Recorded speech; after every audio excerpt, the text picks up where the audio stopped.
Good morning, Brebs.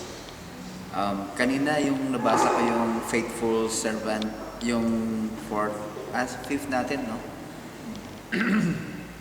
Naalala ko tuloy yung si Puka at saka si Pusa. Kasi si Puka, yung aso nila Ate Chachi. Kwan yun, faithful na aso yun eh. Amo, kahit na yung ano ba siya, yung forgiving siya na dog. Kahit na makulit siya na aso, napapagalitan mo, hindi siya masyadong nagtatampo. Basta ang sa kanya, pag natutunan niya na yung tinuro mo, susunod na siya. Ganon. Parang kailangan siya talagang turuan. Tapos minsan, kinalkal nila yung basura, tapos nagkalat talaga doon sa yard. So, ang ginawa ko, napagalitan ko yung aso. Yung to the high heavens yung para bang ganon. At the same, para alam nila na hindi tama yung ginawa nila. Pareho sila, yung aso at saka yung pusa, kasi may teamwork sila eh. Yung pusa, kasi nasa itaas yung basura, nilaglag niya. Nung nalaglag, si Puka naman yung tumira ng basura.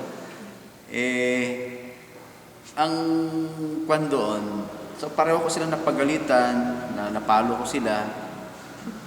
Tapos ang mabilis natuto yung pusa. Kasi yung pusa, minsan lang eh. Minsan lang siya, tapos alam na niya yung dapat niyang gawin. Si Puka naman, it took time na naman. The next day, gano'n na naman ang ginawa, gano'n na. Pero ang ginagawa ko, yung basura, nililigpit ko, pero hindi ko inaalis. Doon lang yung basura. So, after hanggang sa hindi na nila ginagalaw yung basura, kahit na nandun yung basura, hindi na nila gagalawin. So, ganun yung teaching na ginawa ko doon sa aso. Hindi ko agad inalis yung basura para hindi nila maabot, kundi para mailagay sa kokote nila na huwag nila gagalawin yung basura kahit na nandun. So, it took time. Si Puka, it took time yung dog. Pero yung pusa naman, natuto siya agad. Pero ang problema dun sa pusa, tuwing nakikita niya ako, takot na siya sa akin. Si Puka, hindi pa rin siya takot. No? Kaya lang, natuto na siya ng lesson, pero hindi siya nagtanim. Kumbaga, hindi siya nagtanim. Friends pa rin kami. So, yun yung gustong mangyari ni Lord sa atin. Sabi niya kasi sa Bible, no, perfect love drives out all fear. No? Pag perfect yung love mo kay God, yung bang pag natuto ka ng lesson, lalo mo siyang mamahalin. Kaya nga yung turo ni Lord sa atin is to show us that He loves us. No? Yung sa pusa naman, sumusunod siya dahil sa takot. If we are obeying the Lord out of fear, that is imperfect. Hindi pa siya perfect na servanthood or perfect discipleship. Kasi sumusunod tayo kay Lord dahil takot tayo eh. No? Ang perfect na pagsunod kay Lord ay sumusunod tayo kay Lord kasi mahal natin si Lord. Nagets niyo? So, yun yung dapat motivation natin sa pagsunod natin kay Lord. That we love God so much. Kaya dito sa sa 6th hour, ang ganda ng 6th hour kasi between us and God, there must be an intercessor. There must be somebody who will bridge man to God. Kasi nahati yun na-separate yun because of sin. Who will reconcile us back to God? It's only Jesus. Sabi ni Jesus, I am the way, the truth, and the life. I am the way. Kaya kung babasahin natin yung reading sa Hebrews 7, kung naintindihan natin yung binasa ni Ate Dayan, ang ganda-ganda.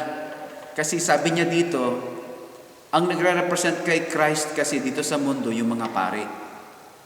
Pero yung mga pari, limitado sila. Kasi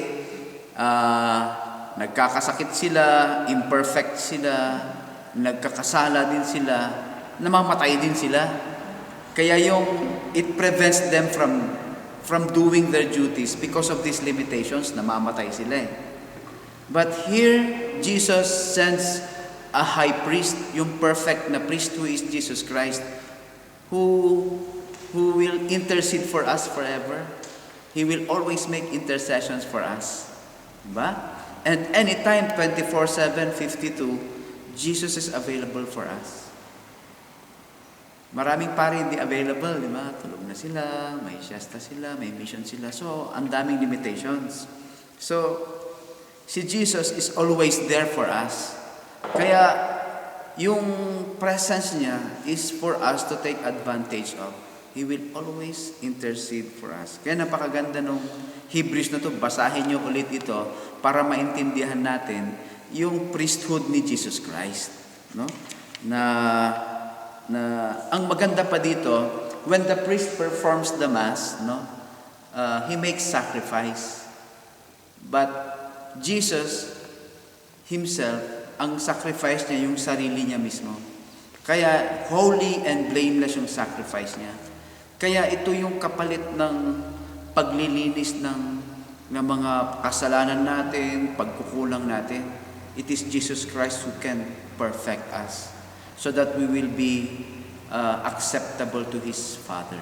So my dear friends, ito yung konting reflection ko, baka bago ko makalimutan, gusto kong ibahagi sa inyo ng kabaitan ng ating Panginoon, that He is always doing, He makes the first move to show His love for us. And our response is love. To love Him back. Amen.